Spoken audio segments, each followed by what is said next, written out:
What is up? Welcome to the Around the 412 Fantasy Football Podcast. It is week 6. I'm your host, Joe Frick. As always, the one, the only, Drew Hannes, Dr. Drew Hannes, joining me today. We're almost halfway through the season, Drew. How are you doing, my friend? I'm good. I'm going to try to not be Spencer rattled while the Phillies are, breaking my heart. They're probably going to they're cooked. They're not going to finish it off tonight. They're going to, they're not going to force a game 5. They're not hitting squat. Yeah, we'll see what we can do. But jumping right into the comments, Ricky Duncan, let's go Pens. He knows the vibes. Opening night for the good guys here in the black and gold. So hopefully we can make the playoffs this year. But as we know, this is a hockey show, so we're going to get right out of here with that one and get back to the football talk. So, Drew, let's talk injuries.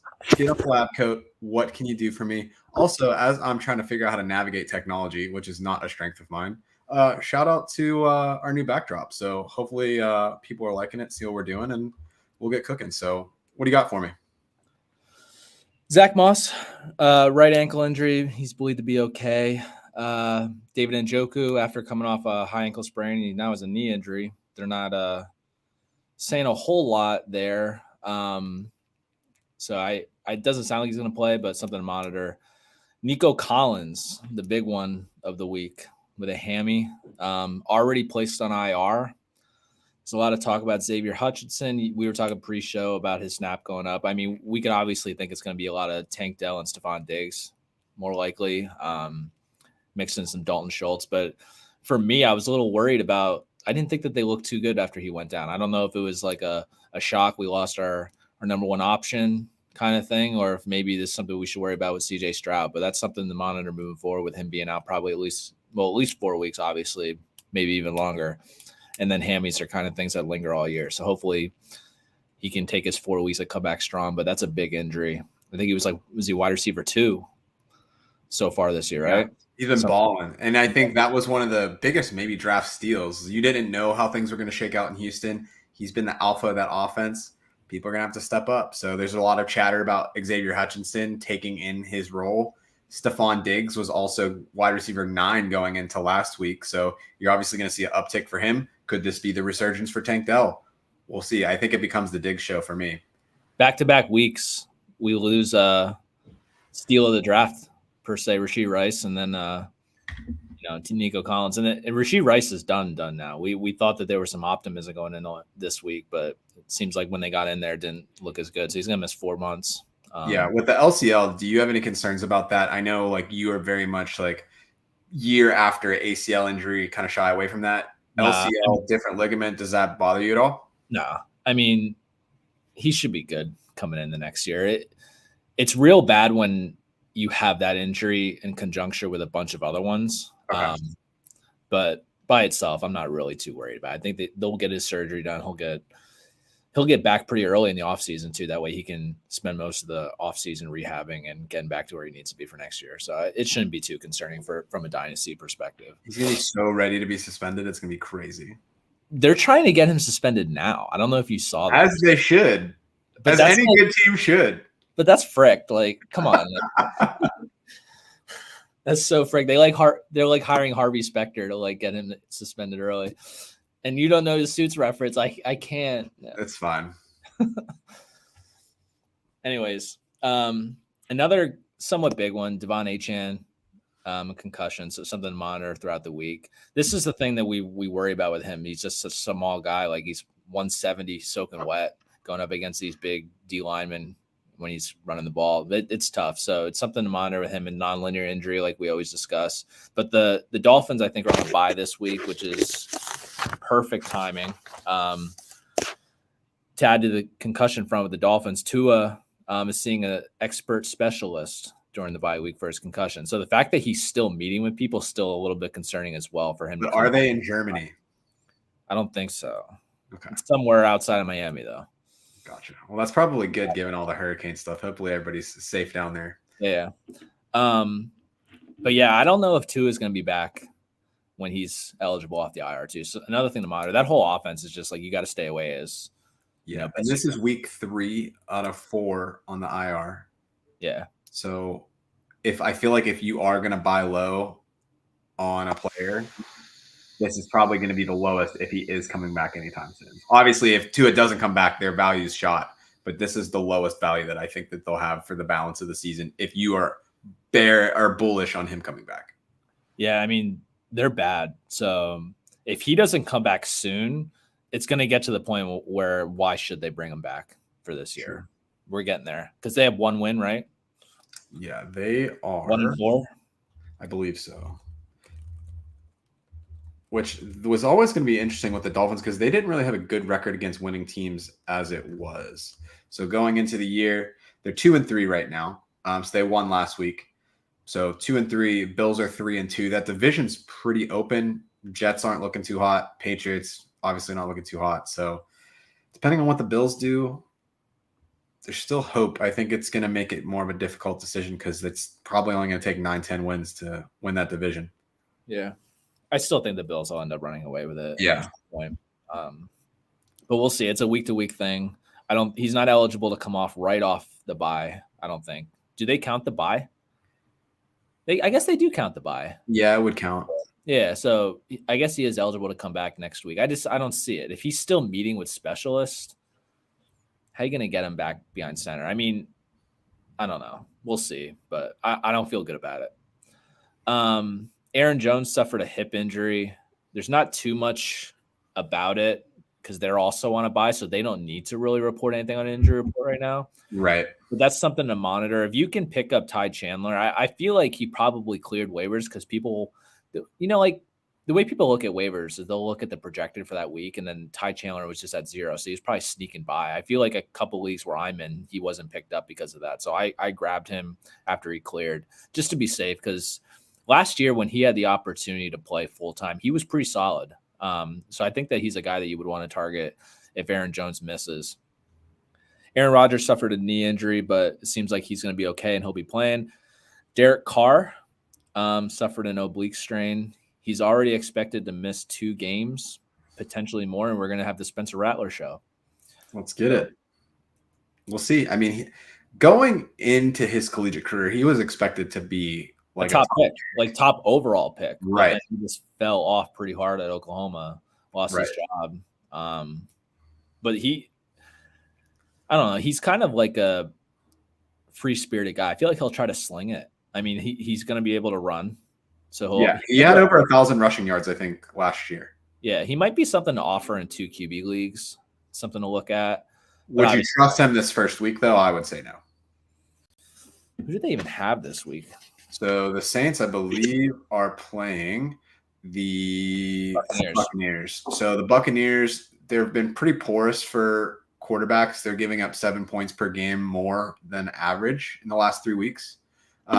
Obviously going to be inflated by the Atlanta game last week, but yeah, they put up a lot of points themselves. So there's going to be at least some garbage time, but I still feel like I got to see something before I throw them out there.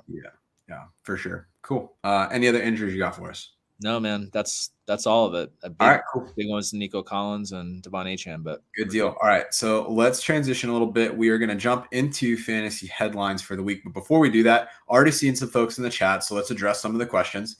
So Cat for Life, been here a couple times now, so welcome back, my friendo here. So let's jump right into your questions. So PPR 14-team league flex spot. You got Antonio Gibson versus the Pats, Dalton Schultz. I guess Gibson plays for the Pats, Schultz for the Texans, Adonai Mitchell for the Colts, Colts, Bucks, or Eagles defense. Thanks, bros. Undefined. Yeah, so I just got an alert on my phone that Michael Pittman's going to miss a couple weeks. Yeah. So that one's interesting now. Josh Downs he's up there as near the top, like maybe a top 15 play. Yeah. Based on matchups. I don't know who they have this week either. They have Indy's playing Tennessee. Tennessee, they've been pretty strong against wide receivers, but you had Miami this most recent week. Before that, they had Green Bay. That was the first Jordan Love game, and they played New York Jets before that. So I don't really buy in too much into their strong wide receiver performance. Yeah, I still think I would, because of the style that what Josh Downs is, even if it was a poor matchup, I think that he's a guy I would still play.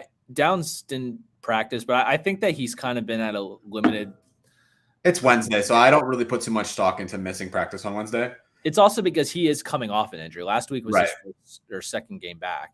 Right. So they're probably still limiting him early in the week, like you said. Yeah.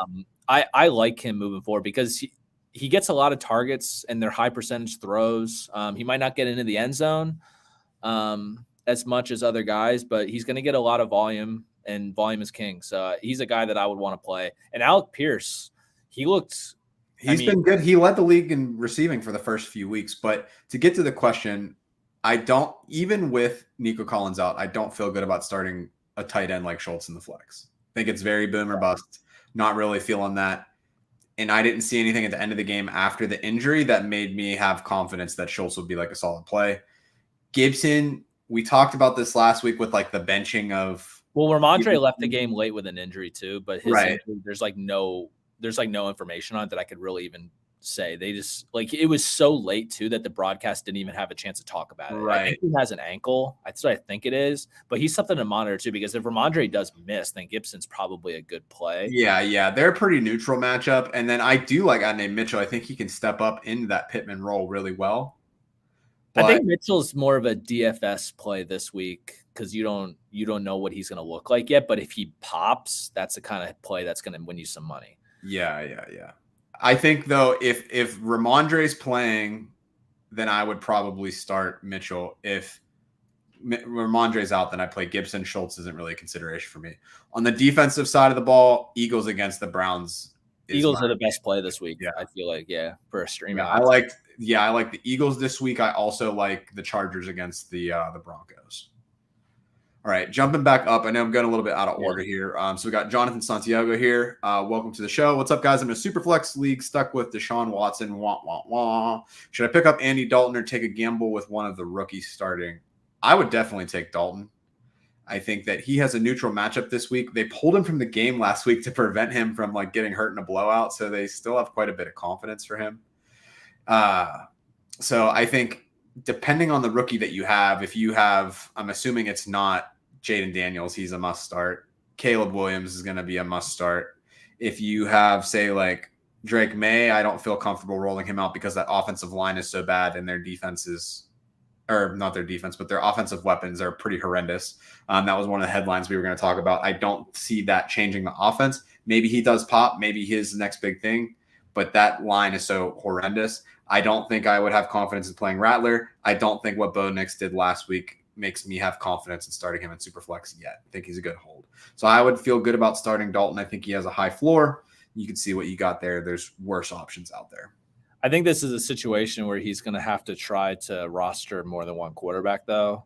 What's Superflex? Okay, so he could start some other guys in the flex, but I don't know how much longer Dalton is going to be behind center. That's my main thing because they make it clear that they're going to put Bryce Young back in at some point. For sure. Also, follow up on this: would you drop Zach Moss for Tyrone Tracy Jr.? Our running backs are down bad right now. This is actually I saw that question before you put it up, and I was actually I'm not really sure what I would do here. Zach Moss is nearing a 50-60-40 split. Brown has slowly been eating into that backfield. Yeah, I just don't think that it's going to be more than 50-50. I still think that Zach Moss is going to have enough. And Tyrone Tracy looked really, really good last week. But I just don't know if they're not going to. I don't think they pivot off of Singletary. That's the thing. Like, I don't know if that's going to happen, or that's like up in the air. I don't know. Yeah, I think that he's earned the backup role. I think he can get more touches, but I think they like Singletary a lot. That's the thing. I don't think that they move off of him. If he misses another game, I definitely would go get him and play him. I wouldn't make that drop. And they got the Bengals this week. So if you can, he's a start for me this week. If Singletary doesn't play, yeah. So, I just don't know if Zach Moss is the guy you really want to drop in this scenario because I have no confidence in Zach Moss like playing him ever. So like to me, like he's just a roster clogger. If you have Tyrone Tracy in a starting role in a plus matchup, I would take it even if it's just for the week. That's the thing. It might just be for the week. That's the only concern I have. So it depends on what you're looking for long term. Yeah. All right. Another friend in the chat, as always. So Chad, how you doing, my friend? How many snaps do you expect Kamani Vidal to get if Gus Bus can't fix the flat tire in time? Chad, I'm going to start asking you to write our Tinder questions because this is hilarious. 2, Kamani Vidal has not even seen the field yet.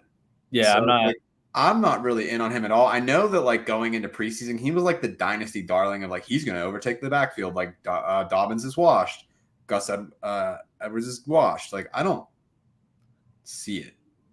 I don't either. There was talk in the preseason he wasn't going to make the team. So I was never really in on Vidal. I have 0 shares, not interested whatsoever, to be honest. If he does, if Gus doesn't play, I would say that he gets 10 to 15. Maybe. Snaps. Yeah. Not even carries, snaps. So we'll see. All right. Keep things rolling. Keep the questions coming in. But let's talk a little bit about some fantasy headlines that we got going into this week. So we already talked about Drake May taking over the Pats quarterback room. Excited for the kid. I had him as my number 2 over Jayden Daniels. Jayden Daniels obviously has been balling out so far this year. So curious to see how he does. He has a much worse situation than either one of the other 2 high-profile rookie quarterbacks are in. So expectations are pretty low, but we'll see what we have there. Not going to talk about it more because I don't think that there's a relevant fantasy impact there. Maybe it'll do good for Hunter Henry, who started hot and slowed down a little bit, but we'll see. We also have Aiden. Fun to watch for football, but not really care enough for fantasy at the moment. Yeah, and I think similar vibes for Aiden OConnell. He was named the starting quarterback for the Raiders. There have 16 people on their injury report right now, so not really feeling too great about them either. So it's weird when you watch Aiden OConnell out there. He's just kind of slow and just kind of going through the motions. Yeah, it's actually like the dude from Super Troopers is playing quarterback. That's what I literally tweeted that earlier. Yeah, I asked if TJ was going to get arrested by the Super Troopers for sacking Farva 4 times. Yeah, and then I'm not feeling it. Yeah, so we'll see. I don't think it changes much. I thought Minshew was going to sling a little bit more, but is what it is. I think that Bowers could take a step back a little bit with Aiden OConnell, just because I feel like they're going to try to be more run heavy. I feel like with Aiden OConnell. We'll see. The run game hasn't really been working either. That offense is just all kinds of broken. But on the QB front, where I wanted to focus our headlines for the day, Josh Allen, he's had 3 performances already this year where he's been outside of QB 12. Number 1 quarterback coming into the year. Obviously, a lot of changes on the offense. They lose Stephon Diggs. You've had a bit of an breakout for James Cook. Khalil Shakir been banged up. Drew, do you have any concerns about Josh Allen and his quote-unquote struggles a bit? On a points basis, he's QB6 on the year, but he's not necessarily living up to the capital that people put in for him. I'm still really not worried about him. If you look through his schedule and what he's done, he took it to Arizona week 1. Miami, that game just got out of hand for the Bills. James Cook took 2 long runs to the house. He scored 3 times. It was one of those things where they just got up so early and it was all on the ground. He didn't even play the 4th quarter. There was just nothing really you could do there. He basically just got a garbage time touchdown just to even get you what he got. He took it to the Jaguars as expected. Baltimore kicked the piss out of him. They were down big early and they just couldn't do anything. So that was just a completely washed outlier game. But for me, and something I wanted to point out when I even brought this up to you earlier this week, before you brought up Josh Allen, but I brought up I want to talk about the Bills. Without Khalil Shakir, they're a completely different looking passing game. They cannot get open. Dalton Kincaid's been pretty disappointing, I'll be honest with you. But when you look at the stat line too, Josh Allen's just throwing it to all these different receivers, and he's just not getting any of them. Khalil Shakir is the guy. I think that he's not wide receiver 1 in terms of fantasy, but he's their clear wide receiver 1. And when he's not out there, no one's getting open, and it does impact Josh Allen. So they have the Jets this week, which is already a tough matchup. Yeah, and Khalil Shakir still is banged up with his ankle. He didn't practice again today. Right. If they don't have Shakir, he might not be a starter this week, honestly, with the matchup, what they look like without him. I don't know if it's a guy that I don't know if you could play him this week, which is crazy to say. It's funny. So Chad just mentioned in the comments, if you somehow handcuffed with Daniels or something like that, pretty good combo to have. I have that in a couple leagues, which has been really nice. I have Daniels in all my rosters. I drafted 2 tight ends and 2 quarterbacks in all of my redraft leagues this year, and I thought it was crazy, but I was just like, the value is too good for Daniels and Jake Ferguson. So I have that situation everywhere. I got to start Josh Allen fishbowl. There was really nothing else I could do there. But no, sure. But I think, I would trade Josh Allen and roll with Daniels. He's been fantastic. Yeah. I don't see a reason for him to not. So if you somehow can get a better deal for Daniels, sure. I'm sure everybody's thinking the same thing, like, oh, I can do X, Y, Z.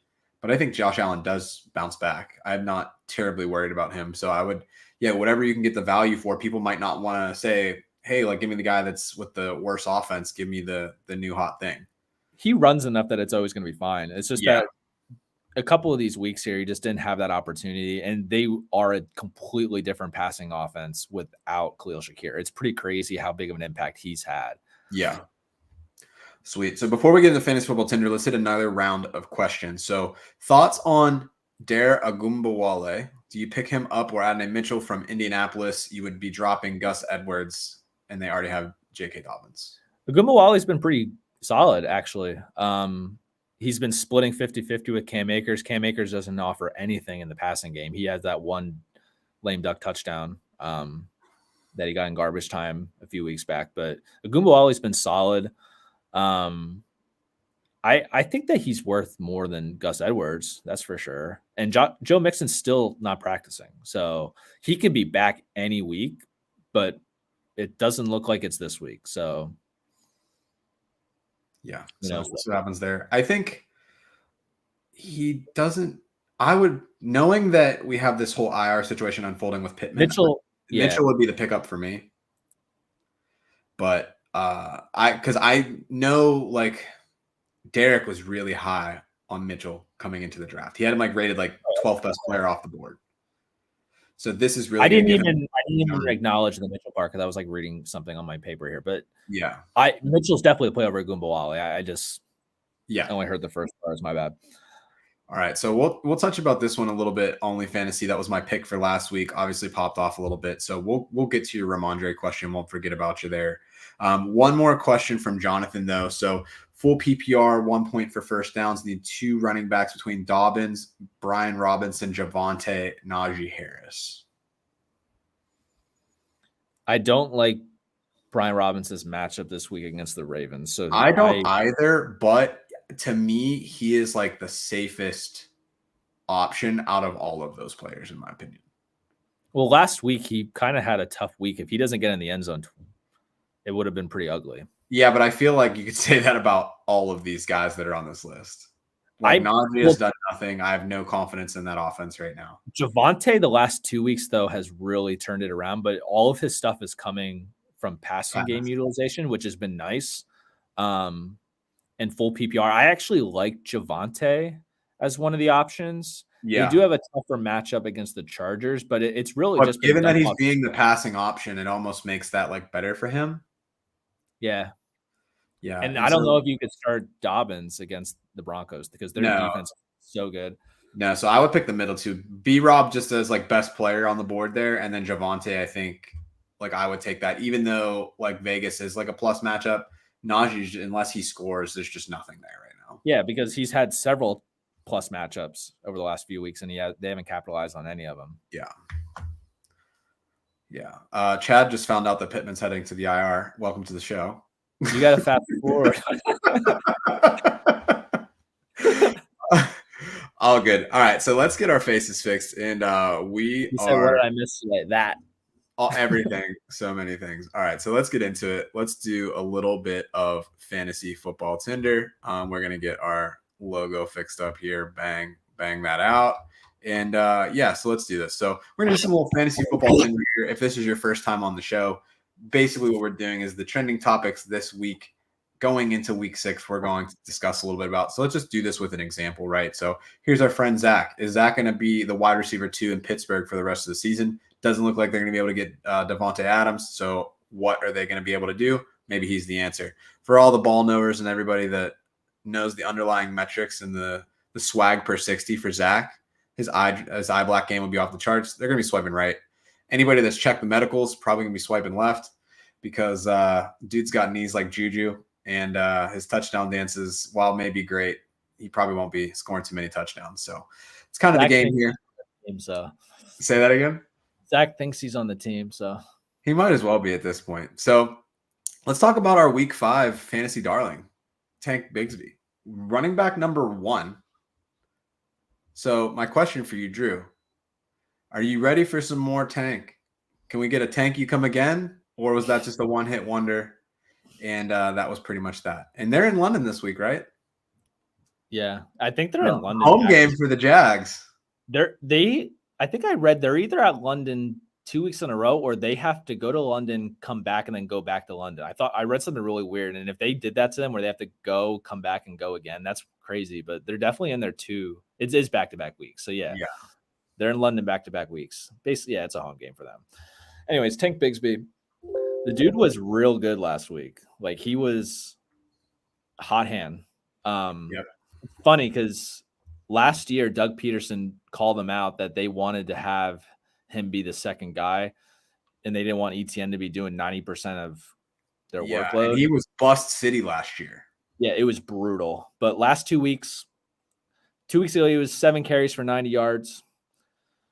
ETN was at 11 carries for 50 yards, 17 snaps for Bigsby, 30 snaps for ETN. So it didn't really move much 2 weeks ago, but this week, Bigsby actually out-snapped ETN, which was crazy. 13 carries, 101 yards, and 2 TDs. The dude was just hot.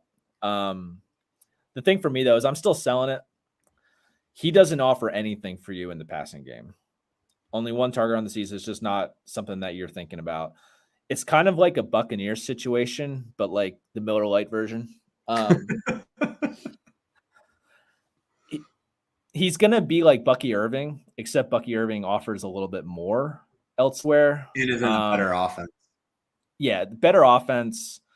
And ETN is still the guy. Like, they made it known after the game. It was kind of like Bigsby was just playing so well that they just wanted to ride that hot hand. But Doug Peterson flat out said he was just like, he's our guy. It's still going to be a 60, 40, 70, 30 with ETN because ETN can do it all. And hypothetically, if we're wrong and he does get a 50-50, he's not offering anything in the passing game. So he's touchdown dependent week over week. He's definitely a guy that you should roster. That way, if ETN goes down, that's a different scenario. But he's not a guy that you're going to be putting in your lineup week to week from me. He's just a handcuff that he could be potentially a league winner if something were to happen to ETN, but that's really all that he is for me at this point. Yeah, I'm going to join in on this swipe left train. Everything that you said, I completely agree with. Some other things that I think that like underlying fantasy analysts are going to get chubbed up about that I just don't think he has enough opportunity to do it. So the good side of him, he's 6th in fantasy points per opportunity. He is currently 2nd in the league in efficiency perspective, yards per touch.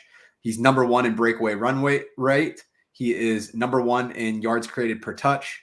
He is really crushing it for like when he gets the opportunities. Now, the downside.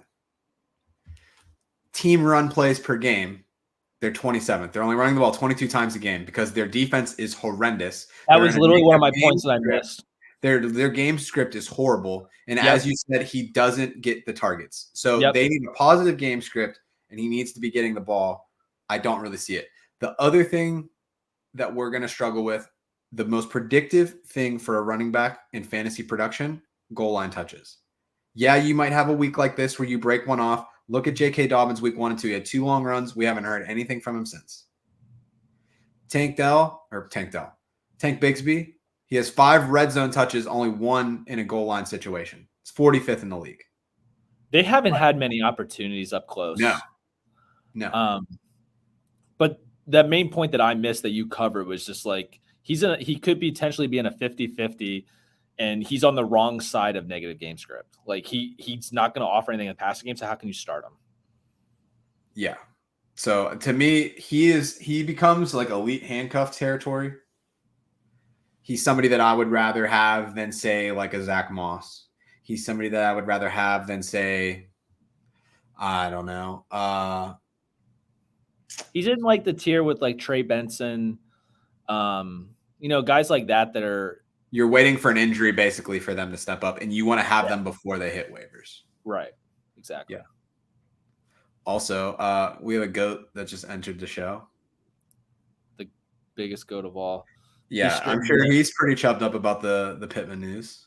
Yeah, he's streaming tonight too, so everybody has to catch him. Yeah, check that out. The breakdowns he's been doing are unreal. Dude's I feel like I've learned so much football this year from Derek. It's crazy. All right, so let's get into fantasy football Tinder number 2. So another emerging talent that we're seeing take over the league slowly but surely here, Jaylen Tolbert. He has kind of taken the opportunity with Brandon Cooks getting hurt in Dallas as the wide receiver 2 in Dallas. Had the touchdown last week, touchdowns in 2 of his last 3 games. Drew, how do you feel about this Tolbert report or rapport, whatever you want to call it? Words are hard. I didn't even type what I put before earlier. Yeah, well, that's how you spell rapport. Yeah, but it was funny. But then I forgot to type it in here. Don't run a podcast. It's not fun, okay? It's just, you don't do this at 1 a.m. It doesn't work well. But Drew, tell me how you feel about Jaylen Tolbert.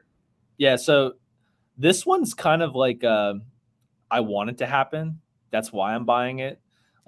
There's not a ton of stats you could really go off of outside of the Steeler game. He's been playing a lot of snaps, and when he is out there, he's running routes 82% of the time. But we've been talking about Jaylen Tolbert as an option for 2 years. He was like the mid-round dynasty sleeper wide receiver of his draft class that everybody was about.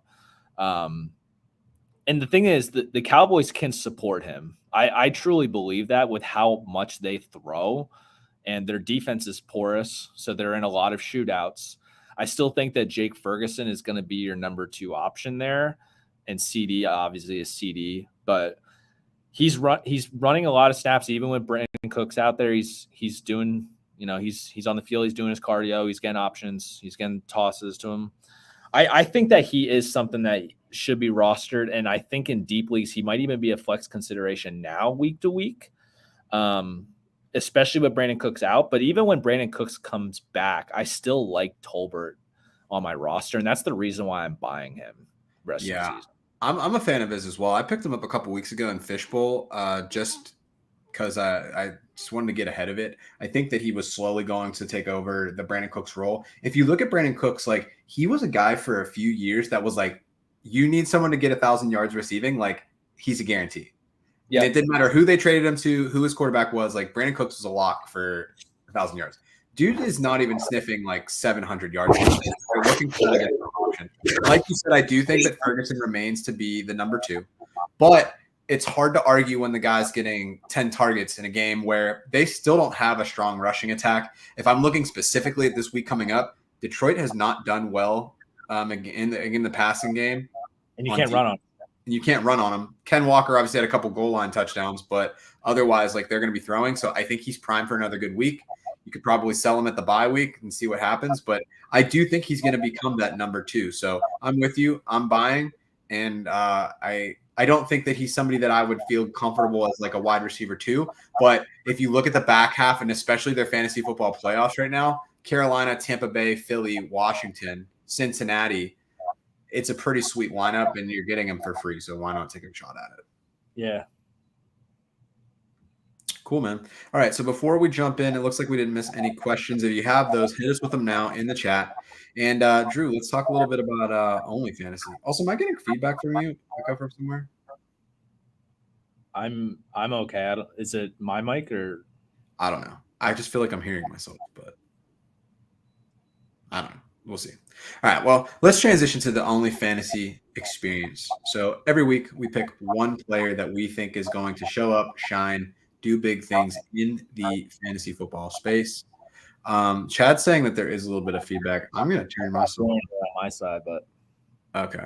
It's just like a little bit of a tiny echo. So we'll hear it in the feedback. We'll talk to the producer, see what we can do. I don't know. I'm definitely still hearing it though. Text Eddie quick. Yeah, let me text him real quick. He's probably at the Penguin game. But before we can talk about who we're feeling for this week, Drew, let's talk a little bit about week 5. Kind of popped off a little bit. So I had picked Ramondre Stevenson, running back 4 on the day. I give myself the laughing emoji because I did it more tongue in cheek because they were saying he was going to get benched. And I was like, he's not going to get benched. It's a good matchup. He's going to do well. But it was really a long touchdown run. He got 4 points from dump offs where he got less than 1 yard per reception. And then he only carried the ball 12 times. So weird week for running backs. He was running back 4, but it wasn't like a huge point output. So it's a win technically, but I don't know if I feel good about it. So we're just going to laugh about it and take the W. Now for you, Garrett Wilson, monster day. If it wasn't for the Tampa Bay Atlanta game, you probably would have been top 2, but 13 receptions, 101 yards, a touchdown. Or the Baltimore Cincy game. Yeah, right.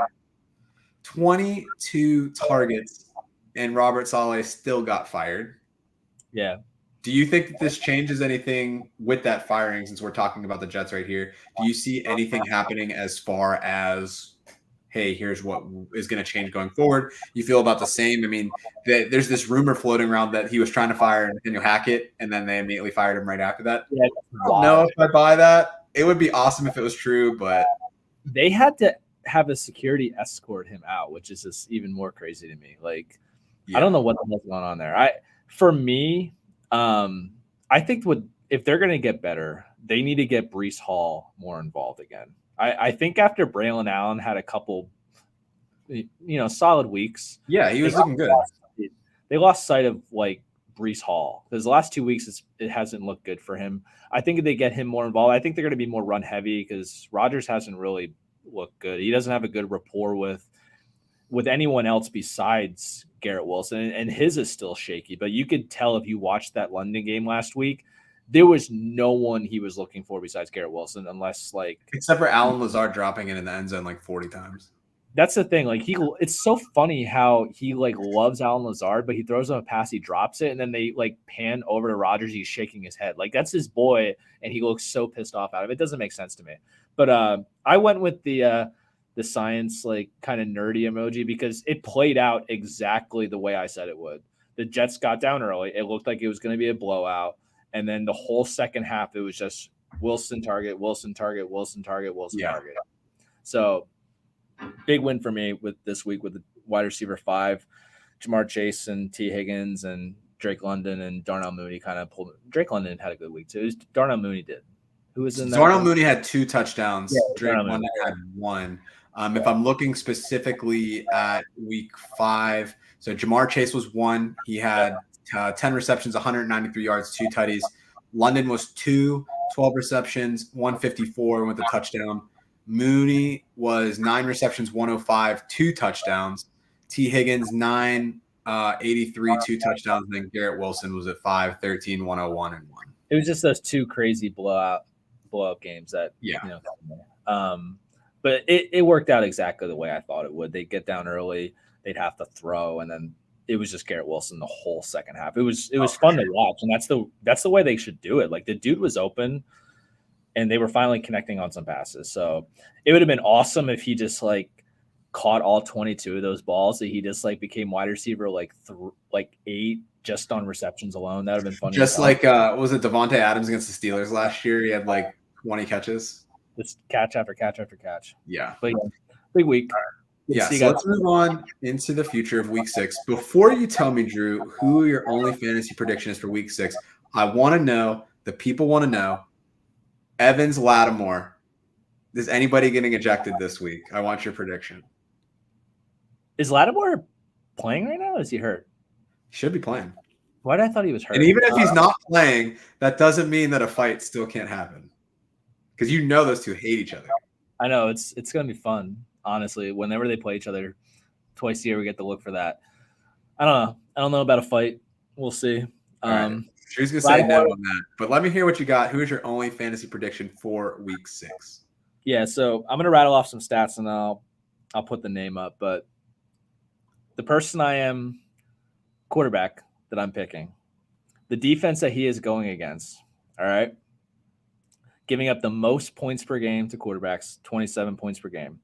But look at some of these week to week where these guys finish. So Tua faced them week 1, QB8. I'm going to skip week 2 because that's the real, this is why I'm picking this person. Week 3, Josh Allen went nuts on QB1. Week 4, CJ Stroud, QB7. Week 5, Joe Flacco. A little bit of a giveaway since it was last week. Week 2, Deshaun Watson was a top 10 quarterback against this team. Deshaun Watson. That's how bad this defense is. Enough said. Yes. And this player has a very good wide receiver core.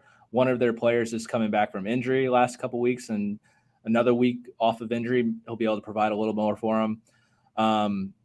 Caleb Williams, and he is 10th in the league in passing attempts, 34 per game, something we like. Number 1 in deep ball attempts. He's going to hit on it 1 or 2 this week. Just feel it. Number 6 in red zone attempts. When they get up there, they're not running the ball close. And when they have, I feel like DeAndre Swift hasn't executed. That's why they started going to Roschon Johnson. So he's going to have his opportunity to throw touchdown passes in the red zone. Another thing, too, that I liked was that they're 6th in pace of play. They're not taking their time on offense. They're getting to the line, and they're moving the ball, and they're moving the ball quickly. And he's 10th in the league in expected fantasy points. He's doing a lot of good things for fantasy. And I just think that this is the week against the Jaguars where he's really going to pop. And it's going to be in London for the whole world to see. I'm going back to London 2 weeks in a row. Worked out for me last week. I didn't even think of that at the time. But yeah, I think Caleb Williams' matchup is just too juicy. And, like, it's kind of like a primetime game if people are eating breakfast and watching football. I think that he's going to pop, and it's going to pop in a big way. I like it. Yeah, there's been a lot of chatter. There's this new graphic that Steelers fans are using to say that Justin Fields is a great quarterback because, like, he doesn't have a lot of, like, wasted yards passing.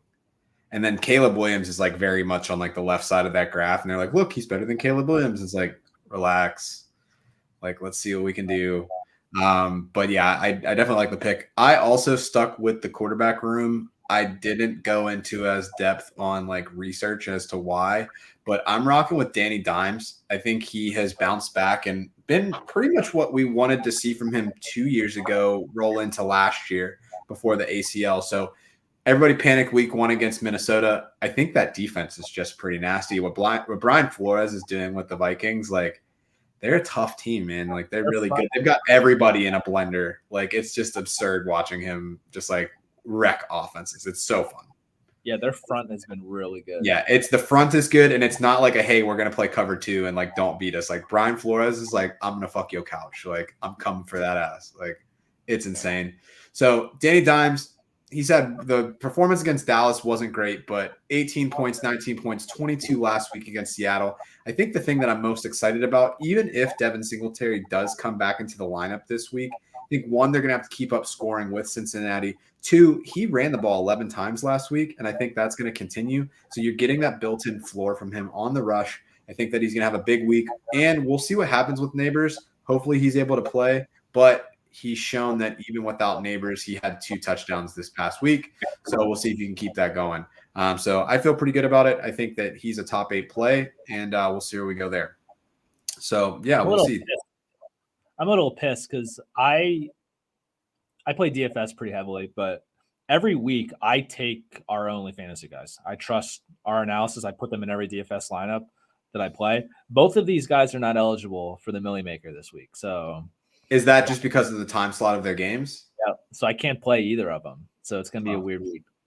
I'll find another one for you. I'm trying to think of who else I had on my radar that I was like, I'm not sure. The next best guy in terms of, like, your charts is Jaden Daniels, and his price point is pretty tough to. I think I would, if DFS for me, I would probably go Rattler this week. Total wild card. It's going to be free. He's going to run it a little bit. He will be free. We'll see. But yeah, because I mean, the only other matchup that you have positive like that, it's going to be Will Levis.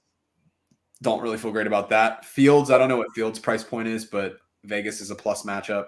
He's actually been pretty high in price point. I want Chad to rattle off some of his guys that he said. He said it would make me visibly ill.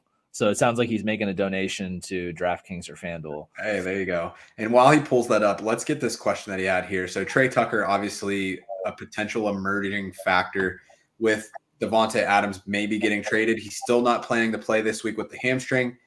Jacoby Myers also popped up on the injury report this week. Do you see him being able to take on a wide receiver one role, or do you think that the Jacoby Myers and Brock Bowers are still going to dominate targets and he's just more of a secondary piece?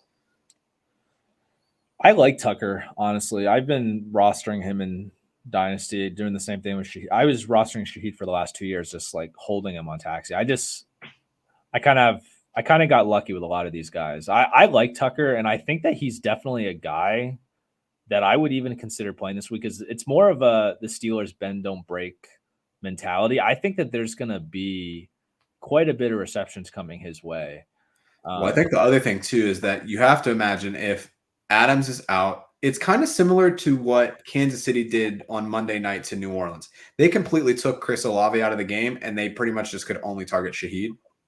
But I could see something very similar happening this week in Pittsburgh, where it's like they are going to have Joey Porter on Jacoby Myers, assuming that he plays. Bowers, like, they don't ever pay attention to tight ends for reasons that we can't explain. And so then I think Trey Tucker benefits from that. And exactly like you said, the Steelers, they're going to run a pretty vanilla scheme, let you get up the field, and then try to stop you, make a kick field goal. So I could see it. All right, so here's that lineup for Chad. Yeah. So Rattler, Connor, Javonte, Olave, Sutton, Amon-Ra, Pitts, Dell, Eagles defense. I don't feel like I hate it. The Sutton play, I don't feel crazy about, but I can see it. The Dell play, I don't think Dell really has enough there, but we'll see what happens when they have a full week of practice. So I don't think it's as puke-inducing as you claim it to be. You haven't put in a lineup yet, have you, Drew? No, I usually put my lineup in like Friday nights when I have some downtime from work, like, and I don't really think about it. I mean, Rattler's matchup is pretty solid. I'm not really vibing with the Connor play. I just feel like that offense goes as far as Connor goes. Yeah. It's just his matchup isn't really good. Yeah, it's not extremely negative, but it's a negative matchup. Yeah, and they're on the road in Green Bay. I haven't really been impressed with Kyler Murray this year either. I expected more from him. It's weird too. Like the last 2 weeks, like I have him on so many teams that he'll get like a quick touchdown early. Like last week, he got that long 55-yard touchdown, and then like the rest of the time, he didn't really do much. Like he like coasted the rest of the way. It's just like I haven't been impressed with Arizona. I was expecting more from their offense. Yeah. Well, how many more weeks until the new Call of Duty comes out? It's gotta be like 2, right? He's already like he just signed like a contract to like get paid for Call of Duty too. Like he's going full Juju. Hey man, Juju back on it. He had over 100 yards for the first time since like 20. Yeah, he was like the number one waiver wire ad. Yeah, well, that's because 2 years ago he was the number one option in the receiving room for Kansas City. He had over 100 targets, and then he had 10 targets this past week. He has more yards than the rest of a couple of receiving rooms combined. Looking at like the Steelers and then the Patriots. So I don't know. I get it. But yeah, Call of Duty next release for Black Ops 6, October 25th. So buckle up, Kyler Murray owners. We have a trade offer in there. Yeah, so we got from Jun Lee. If I trade A.J. Brown for Gibbs, put my thing down, flip it, and reverse it, Evans and Gibbs for CD, is that smart, or am I losing too much for a minor upgrade new to fantasy? Oof, man. All right. So what we're going to do is we're going to talk about my buddy Alex and his trade charts. So Alex, he goes by Peaked in High School on Reddit. He posts these charts on different social media platforms. He gets picked up by a bunch of different people. So he has CeeDee Lamb in full PPR as his number one trade target, valued at 68.5 points. And then you can do like a conversion based off of what other pieces that you have. So Jahmyr Gibbs is sitting at a 50.5. Mike Evans is a 38.5. Even before I saw that, I think giving up Gibbs and Evans is too much. I think that it should be more of a wide receiver too, especially given that Mike Evans had a big week last week. I don't think that that is a move that I would want to make. I think if you're going for like 1-for-1 for one of those, like I would feel better about it. But I think you're giving up too much and you're not getting enough back, which is crazy to say when you're getting CD. But CD hasn't really lived up to the hype. We're kind of waiting for the breakout that we saw consistently last year, but we haven't got that yet. So I don't think I'm willing to pay that premium. And the only way that I would do it is if Evans is going to be on your bench and you wouldn't be using him anyway. The reason why I have a problem with this is that I think that you're selling AJ Brown at pretty low value because he's had that hammy and he hasn't played. I feel like if you wait a couple weeks to make a deal, I don't know. Gibbs has kind of been mediocre. I think they're very similar tier though. AJ Brown was like a first round pick. So was Gibbs. He went like mid-second though, right? No, Brown and Gibbs were both like back end one. I have a roster. I got him in the third round. Well, yeah, but that's because you play with like random people that don't have the internet. Sometimes.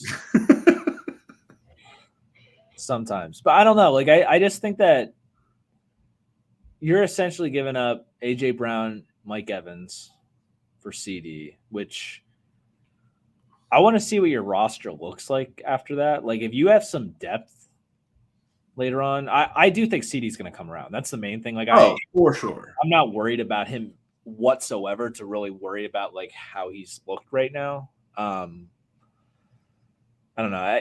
You could be giving up too many starters away for one guy. Yeah, I would think so. If it was like say like Devonta Smith, maybe. Yeah. Mary McLaurin, then I'd feel good about it. But those two, I don't think so. That would be a no for me. Agreed. Yeah. Yeah, a couple more. Yeah. In other news, my mom just texted me. She's watching the show, so nice. Out there. Hello, Mama Frick. Nice to meet you. She's like, "You want to chat? You on the show?" I was like, "Yeah, right now." Is she a potato juice 4811? Wondering probably Mayfield. She's probably rubbing it in. We started a new survivor pool because we're down to 3 people like already. So we started a new one, 10 people. 8 people got eliminated last week. Yeah. So we're down to 2. It was her and one other person. It's crying. Let's throw a couple more of these questions up. We're actually doing pretty good on time. Yeah, we're shockingly keeping it under the hour. So, Homer question: how much leash has Fields earned with a team looking like legitimate contenders and Russ probably good to go? I think this one's going to get spicy. I don't know what you feel about it, but I don't think that he has increased that leash at all. My take is really just because I know that Russ is in the future. Like the dude's 38 years old, something like that. He's not as mobile as Fields, and the line has not been good. I'm in the camp where I think I would rather just see what Fields has, and it's not that he hasn't earned more of a leash. I don't think that the Steelers have given him enough opportunity to like really cook. Like I think that they need to take the training wheels off and let him try to make big plays. And if he makes mistakes, then you know what you have. But they're not even giving him the opportunity really to make mistakes, in my opinion. So that's why I'm in the camp of I would rather just keep playing Fields, and I want to see what he has. That's really what it is. I don't think that they're a Super Bowl contender with either guy, so I'd rather see what Justin has. Yeah, I think I agree with you on premise, but the way that they're utilizing him doesn't feel that way to me. Like the way that they play so conservative and they don't let him play. That's the problem, right? Like, well, to me, that says I don't have confidence in you.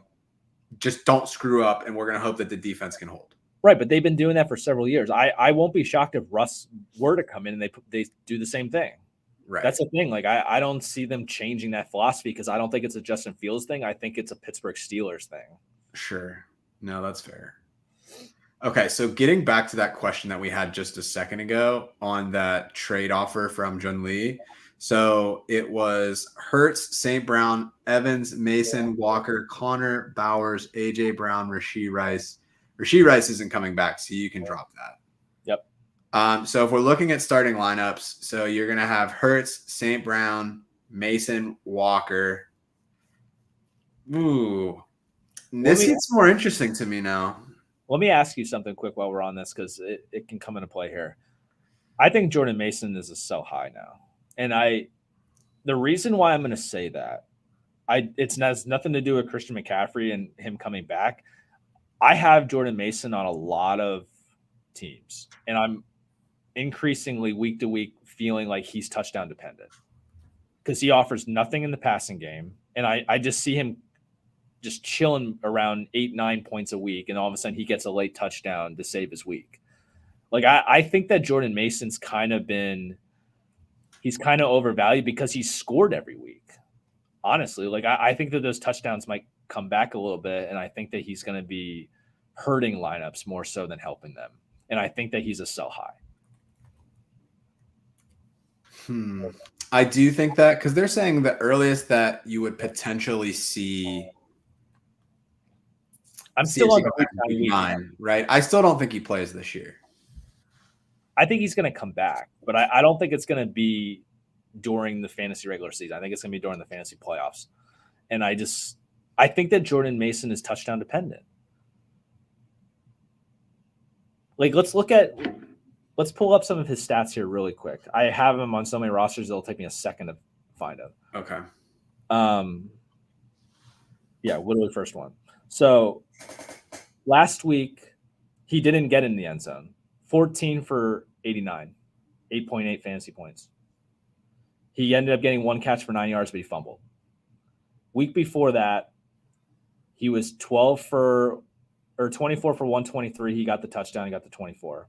Week before that, 19 attempts for 77 yards, 10 points. 20 for 100 and a touchdown. So he would have been sitting at 10. He got the touchdown late. The first week is when he really popped. But he hasn't had more than 2 targets. He only had more than 2 targets once. Yeah, and you got to imagine, like, he hasn't really played a lot. So, Chad mentioned this in the chat, like the workload thing. Like, this is a big change. I think that he could handle it though, because I think he's a thicker, strong running back. He's not like, it's not a Devon Achane thing we're talking about here. But they are increasingly giving more work to Isaac Guerrero. You're seeing that. They're letting him get more snaps. I really think he's a sell high at this point, because I think that if the touchdowns start to taper off, he's going to hurt you more than he's going to help you. Yeah. Okay. So let's go back and revisit that trade. So you basically, I wonder if Mason could be the guy with Evans instead of even trading Brown. So you're saying basically cut out the middleman, and instead of getting Gibbs. Yeah, because my guess, if you're going outside of your own deal, it's because the other person said that they want a running back. So you were thinking like AJ Brown and Mason for CD. See, I wouldn't take that trade though for CD if I was the CD guy. It doesn't hurt to ask, right? It doesn't, no.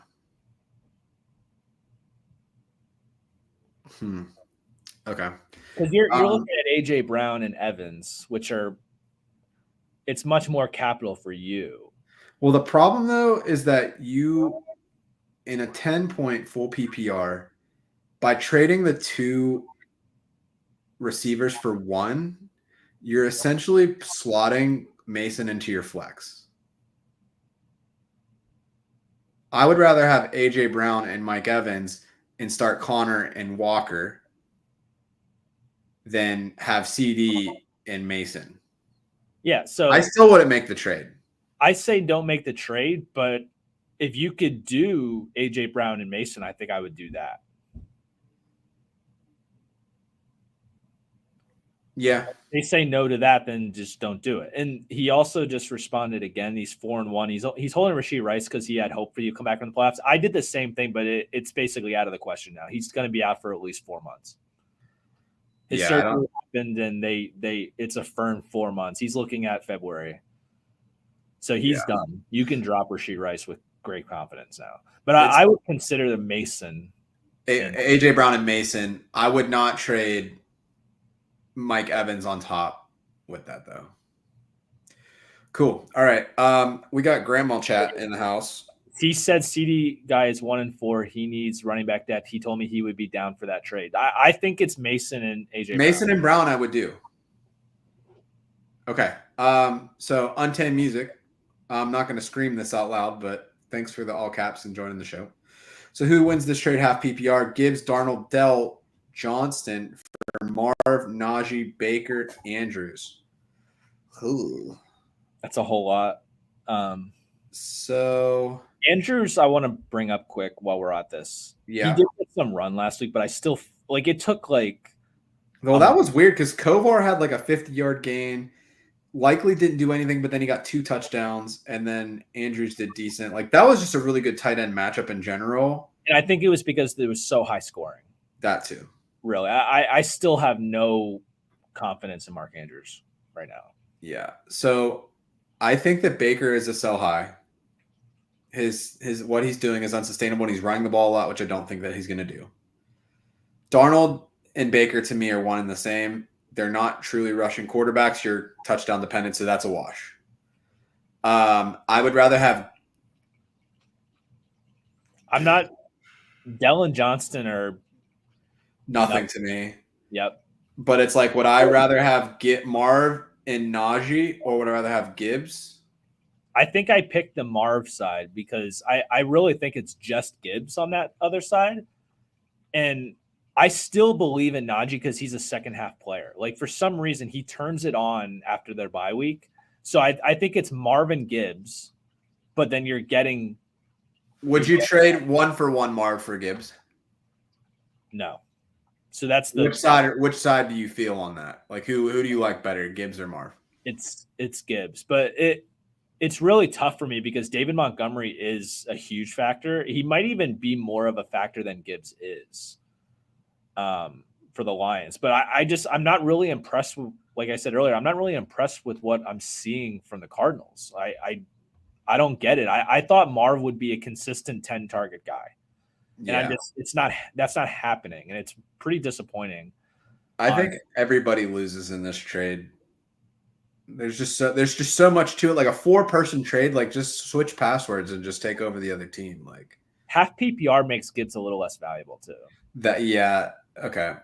Yeah, that's a good point. So yeah, I would take the Marv side slightly, but like this trade, like it's just too much. Like this is one of those trades where you would say, why don't you just trade your passwords?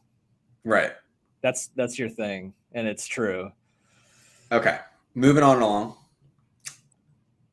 Leggett or Trey Sermon? That's wild. It has to be this thing, I hope. And it's 1 week, it's Trey Sermon. Assuming that Jonathan Taylor again doesn't play. I don't expect them to. Yeah, he didn't practice today. Anthony Richardson did. Trey Sermon didn't do a lot. He got a few receptions. He got in the end zone. I just don't think he's a safer floor. Leggett, total wild card. Yeah, that's the thing. Like, you don't know what you're getting with Xavier Leggett. Yeah. And Chad said Sermon's a little bit banged up as well. So yeah, I think that might be why Goodson got a little bit at the end of the game. I don't really know his status, though. No. Okay. So let's do a little bit of Dynasty. Probably not the person to ask because I'm sucking hard this year in Dynasty. But Dynasty Rebuild, PPR, sent this offer. Mooney, Reed, Lloyd, 2026 first, 2027 second. For Gibbs, Evans, Diggs, I would get the Mooney side. Drew, I already put this into the keep trade cut calculator. It is saying fair trade. I don't know. I mean, Diggs's value in Dynasty is not very good. Neither is so. Just to give some perspective, Gibbs is running back 1 right now. Evans is wide receiver 32. He's 31.1 years. Stephon Diggs, wide receiver 40 at 30.9. Darnell Mooney, wide receiver 46, 26.9 years old. Jaden Reed up to wide receiver 12, which is crazy to me. I'm a big Jaden Reed guy in Dynasty. I made a few trades in the offseason. I like him a lot. I just don't know if the 2026 first is interesting. It's just so far out though. And it's like, if you're rebuilding, like you're waiting like. But what if that's Arch? A while. Do you know if it could be Arch though, right? It could be Arch Manning. I don't care about that. I mean, if you're in a rebuild, it doesn't matter. It doesn't matter, like. It's just my whole thing is like Marshawn Lloyd does nothing for me. Like Darnell Mooney like feels undervalued at wide receiver 46 given his age. I probably don't take this trade. Like I know it sounded like I was leaning that side, but I probably wouldn't because I think that twofold. I think that Gibbs's value is more than the 2026 first for sure. Mooney doesn't do anything for me. Lloyd doesn't do anything for me. I think that you could get a first for Evans by himself. I think that you could get a first for Evans for 2026 though. It's not like the value of a 2026 is closer, yeah. So let's try to pare some of this down because it's like I don't have a lot of like Marshawn Lloyd feels like a wasted throw in that you're hoping that someday he gets good. So let's get rid of that. So let's just say if we did Jayden Reed and the first, worry about. It's Jayden Reed in the picks. Like we can throw Mooney out too, because yeah. So I got this down to Jahmyr Gibbs and Mike Evans for Jayden Reed in the first, and the Jahmyr Gibbs side smashes it. See if you can give Diggs though instead. Evans isn't the guy I would want to trade yet. I think Evans would be a good trade at the deadline if you're definitely going to commit to it. The Diggs trade still smashes it. What is real quickly? Just do the one. Just type in Gibbs, Evans, and Diggs, but by themselves. I just want to. I can see their value. So Jahmyr Gibbs is rated at 73.76. Evans is at 43.09, and Diggs is at 34.88. But what are their values in the ranking chart? Like if you type in the one guy, it'll tell you like names of players that are comps, and like that does more for me than the numbers. Okay. The numbers so a value adjacent players for Mike Evans, Godwin, Pacheco, Tank Dell, Jacobs, 2027 first, Lad McConkey. Okay, so he's a 2027 first. What about Diggs? Because Diggs is value. Somebody you know who's interestingly not that far off, George Pickens. For who? Diggs? For Evans. Diggs is at 40, so he is Ferguson, Cooper Kupp, Devontae Adams, 2025 early second, Rashid Shaheed, Joe Mixon. Yeah, the thing for me, though, is the reason why I wouldn't do this, I think, is because Gibbs is a rebuilding piece. Like, he's not a guy that you're looking to ship out when you're I fundamentally disagree with that. I think you always would take the wide receivers and picks. Like running backs, you can always get another running back. Right. I get that part, but is Gibbs worth more than Jayden Reed? Yes. I thought you said that Gibbs was running back 1 and Jayden Reed was wide receiver 12. Correct. I'm also assuming this is super flex. Yeah. I think that you could get more for Gibbs than that. I think so too. It feels like you're rebuilding and you're getting a lot of stuff, but like you're getting a lot of crappy stuff. Yeah, like because when you think about trading for picks in Dynasty, the value goes down as you go out, like you said.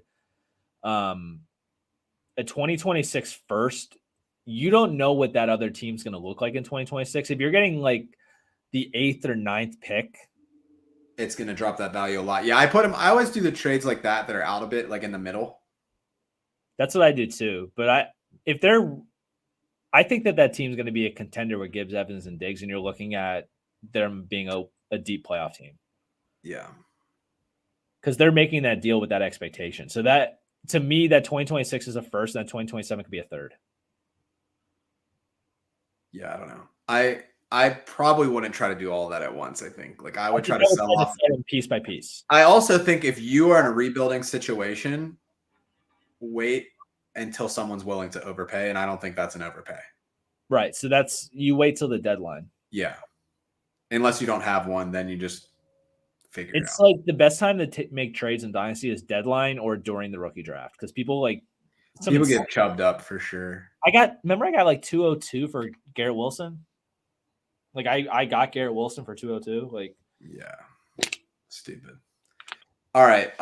Real last one for Chad. How do you feel about this dynasty trade? Vidal, Mason, Luke McCaffrey, Pop Douglas for Dowdle, Pollard, Dell.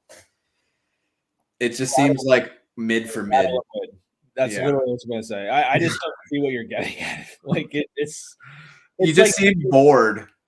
It's like Jordan Mason when he goes back to being Jordan Mason behind Christian McCaffrey. You're literally just trading like low end bench spots and taxi players besides Pollard and Dell, because Dell is like without Nico Collins, it's a little different. But like when he comes back, I get like 2 years ago like Shaheed vibes from Dell. Yeah, it's tough for me because why did they bring in Stephon Diggs if they believed in him? Like it was kind of like CJ Stroud forced Tank Dell on them because of how much he liked him, but like now he has Stephon Diggs who's better and Nico Collins is the guy. Like Tank Dell's still always going to be a fiddle. Yeah. I feel that. And I think like I would probably, if I have to pick one of these sides, I'd probably go Dowdle, Pollard, Dell.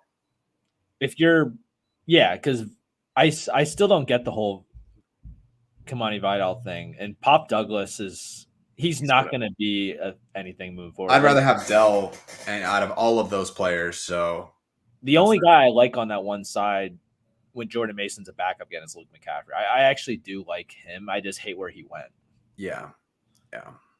Okay. We're going to do this one last question from Mr. Grapefruit. Great pick, by the way.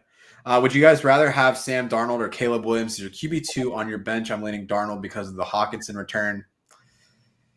I am not a QB on the bench kind of gal, so I would say drop them both and get a better lottery ticket.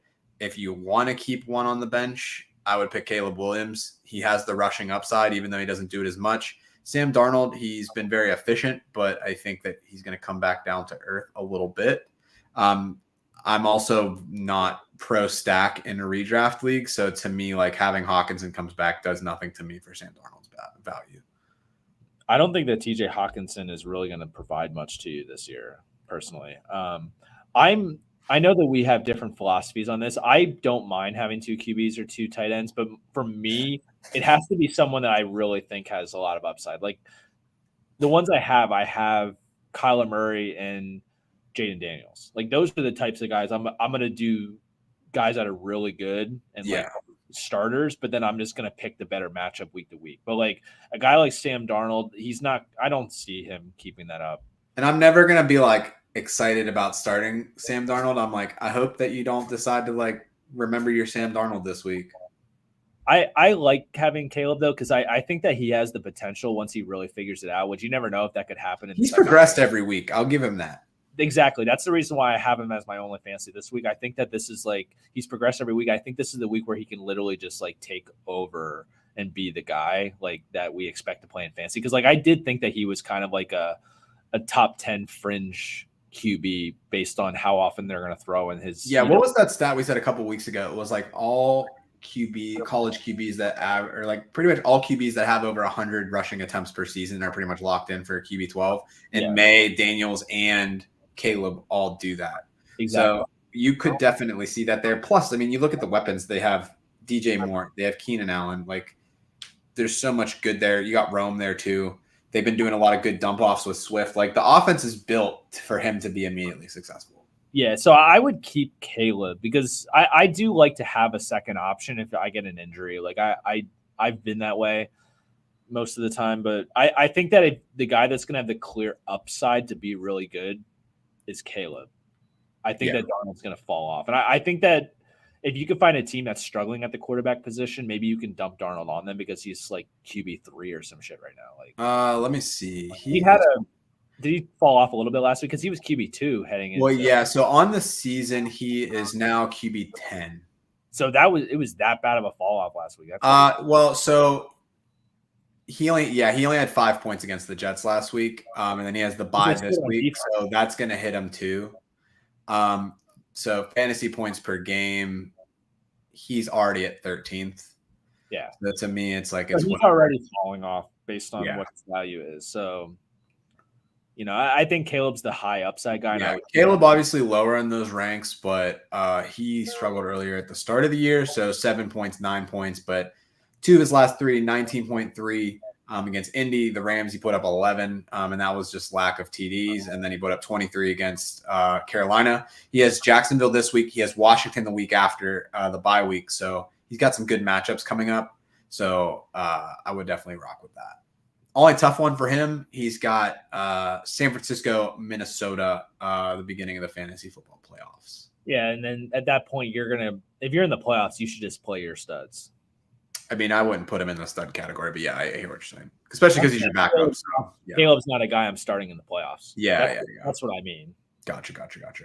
He's all right. Too, so he has to have someone else that's better. So we're going to do one more trade here, and then we are going to go watch some hockey because that's what we do.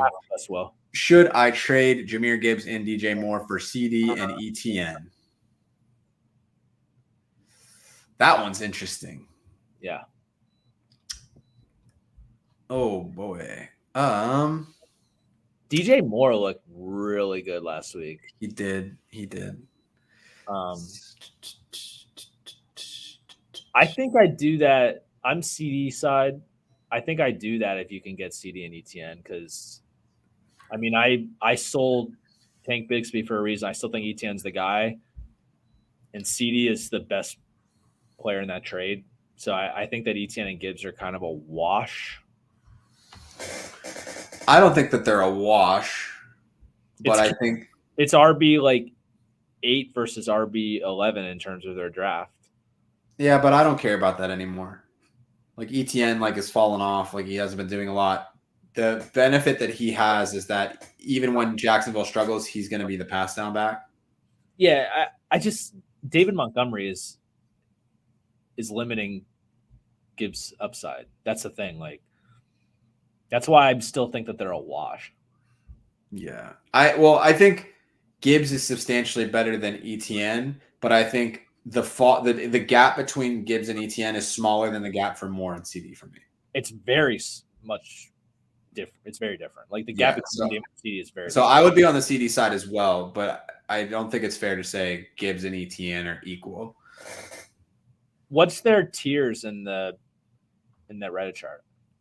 So Gibbs is a tier 2 player, CD's 1, and then what's ETN? How far? ETN right now is with Ramondre, Jordan Mason, Rashad White. I think that's kind of tough on him. I don't know. That was after this past week, so he dropped from Tony Pollard levels to. I still think that's low. If that's what the fantasy community thinks about him, what were we doing drafting him where we were drafting him? I don't know. But yeah, I would take the trade. All right, Jude. So let's tell them where we can find us. So let's jump into the socials real quick. So if you're not already following us on all of the places in the internet, let's hide this comment real quick. You can find us on X or Twitter at our personal handles at JOEFRK, which is over here, and at Drew Hannis. You can find us on X for the Fantasy Football channel at AT412FF Show. You can find us on YouTube and Twitch at Around the 412. Like, subscribe, hit the notification bell. Dank memes on Sunday, compliments of the boys. And yeah, we're not Barstool, so it's super fun. But if you have any questions going into the week, coming out of the week, anything that you need, come and find us. Always a pleasure chatting it up with y'all. Drew, any closing thoughts before we shut it down? Donate to the Rockin' Around the 412 initiative. Yeah, for sure. So we're in year 7 of Rockin' Around the 412. We're looking at trying to get 30 different kids sponsored for the Salvation Army Angel Tree in the 412 area. So to date, we've raised over $32,000. We're over $1,000 this year already. And then anybody who donates is going to be entered to win different prizes and all that stuff. Link to the GoFundMe for that is in the description of the show. So super cool stuff. But my friend, it's a hockey night in Fredericksburg. I will see you on Friday. We're going to get dinner. It's going to be awesome. Yeah. It's going to be great being in Stowe, Ohio. The one time you will catch me in that god-awful state. I'm sorry. But until next time, my friends, this is Around the 412 Fantasy Football Show. I'm Joe. That's Drew. Good luck this week.